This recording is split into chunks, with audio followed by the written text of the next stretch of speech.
Ya, misal pay letter memang bak dua sisi mata uang. Karena yang di satu sisi mereka bermanfaat, di satu sisi lain mereka harus tentunya diperhatikan begitu ya.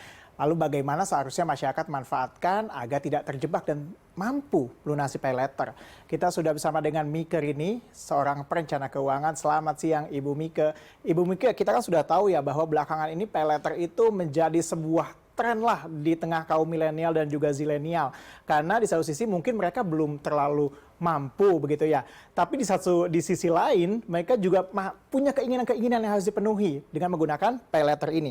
Tapi dari pandangan Anda begitu, bagaimana sih sebenarnya bijaknya kita menggunakan pay letter? Di titik mana kita kita bisa menggunakan pay letter? Oke, Mas Fauzar. Paling baik itu kita membayar belanjaan kita itu cash, tunai. Ya. Jadi saya kurang setuju dengan pandangan kebanyakan orang ya, bahwa pay letter itu memiliki kebiasaan mencicil, memiliki kebiasaan kalau kita mau bayar, kalau kita mau membeli sesuatu itu ngutang. Ya, saya tidak setuju dengan kebiasaan tersebut ya, karena kalau terus-menerus akan jadi kebiasaan. Akan lebih baik jika Anda menabung dulu untuk membeli barang. Ya, jadi pandangan yang tepat pertama adalah bahwa kita pasti akan membayar lebih murah, biayanya akan jauh lebih murah dan lebih aman buat kita kalau pembelanjaan kita. Ya, kalau kita sudah pay letter itu kan biasanya perlu fasilitas pembiayaan saat kita mau berbelanja di marketplace kan. Belanjaannya ini apa sih sehingga pakai harus ngutang? Gitu loh maksud saya. Oke, ya. kalau misalnya harus kita Ibu Mike, kalau misalnya kita terpaksa nih harus ngutang, apa kemudian syarat-syarat yang harus dipenuhi? Biasanya kalau dulu kan kita, kamu boleh utang, tapi utangnya itu harus utang yang produktif, begitu. Nah, apakah itu juga menjadi salah satu syarat, begitu? Ya, jelas. Kalau misalnya kita mau berhutang, pertama ya, ada kebutuhannya. Kedua, kemampuan bayar kita terlebih dahulu. Ya, kebutuhannya ini juga harus dipilih-pilih gitu. Yang harus mengarah kepada produktif. Contoh misalnya pembelian laptop lah. Pembelian laptop kita untuk membantu pekerjaan kita ya. Karena mungkin laptop harganya mahal, sementara pekerjaan kita mungkin harus beli laptop atau beli komputer ya yang speknya juga bagus gitu. Nah, mungkin dia harus mencicil selama 3 bulan menggunakan pay letter, itu boleh. Kemudian harus didukung dengan kemampuan bayarnya juga. Dilihat cicilannya, kalau terlalu besar, kita kan bisa menunda pembayaran karena pada saat jatuh tempo tidak sanggup bayar. Ya, karena pay letter itu biasanya dia paling lama 12 bulan.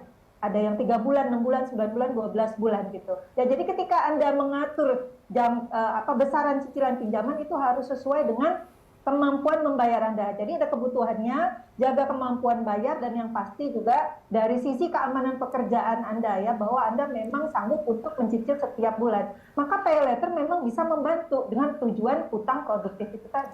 Oke, artinya bahwa jangan belanja secara emosional begitu ya. Jangan kayak cuman mau-mau aja tapi kita tidak bisa menimbang batas kemampuan kita membayar setiap bulannya. Ibu Mika, ini juga yang menarik bahwa OJK belakangan ini juga menemukan bahwa ternyata bank itu tidak mau memberikan KPR kepada kaum-kaum muda yang punya utang di pay letter. Dari saran dari Anda sebagai financial planner, apa yang harus dilakukan oleh kaum muda begitu ya untuk bisa mencapai mimpi mereka memiliki rumah pertama tentunya, tapi juga tidak terjerat utang pay letter ini?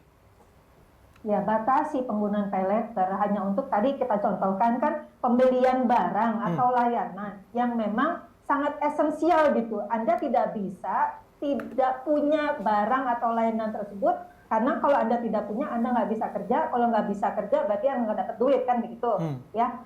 Nah, kalau hanya untuk beli pulsa, makan-makan, beli aksesoris, beli kosmetik pakai pay letter, itu jangan dilakukan. Karena kalau kebiasaan utang pay letternya numpuk, kalau sudah numpuk, kita susah membayar cicilan tiap bulannya. Itulah yang membuat terjadinya tunggakan, dan tunggakan yang ada di pay letter itu terekam oleh OJK melalui sistem layanan informasi keuangan atau yang dulu biasanya disebut BI checking ya. Terlambat 3 bulan itu kita sudah masuk macet, dan untuk recovery-nya itu perlu waktu lama, perlu waktu antara 12 bulan sampai 3 tahun lah begitu. Ya, baru bisa kita recovery skor kredit kita baik kembali.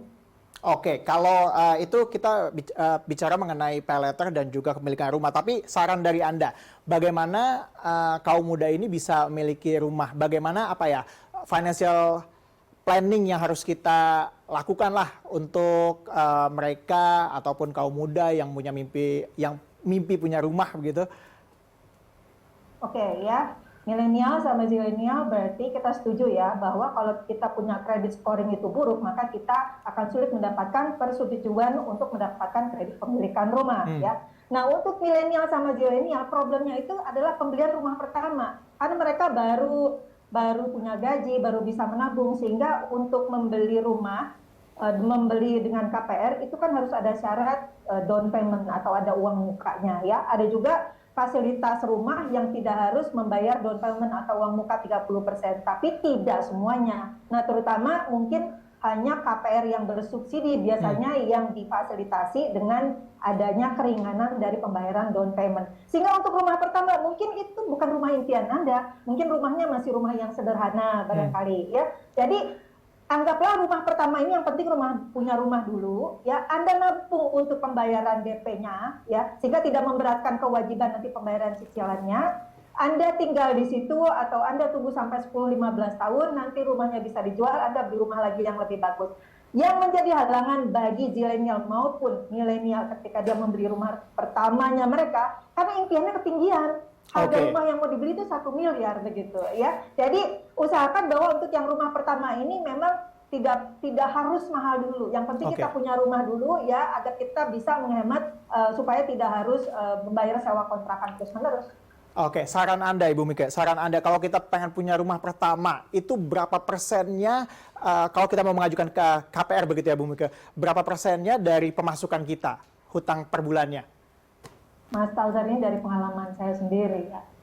Saya waktu masih seumur zilenial atau milenial itu, setengah dari gaji saya, dari pemasukan saya itu, saya dedikasikan untuk apa? Untuk menabung untuk membeli rumah pertama saya.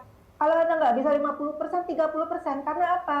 Kalau Anda bisa membangun kebiasaan menabung 30% dari penghasilan Anda, maka nanti ketika Anda membayar cicilan KPR, Anda pun jadi disiplin. Jadi dibangun dengan menabung untuk memiliki dana DP rumah terlebih dahulu dengan memotong penghasilan Anda 30%. 30% setiap bulannya. Dengan demikian nanti akan terbiasa buat Anda untuk membayar cicilan KPR sebesar 30% dari penghasilan Anda secara disiplin.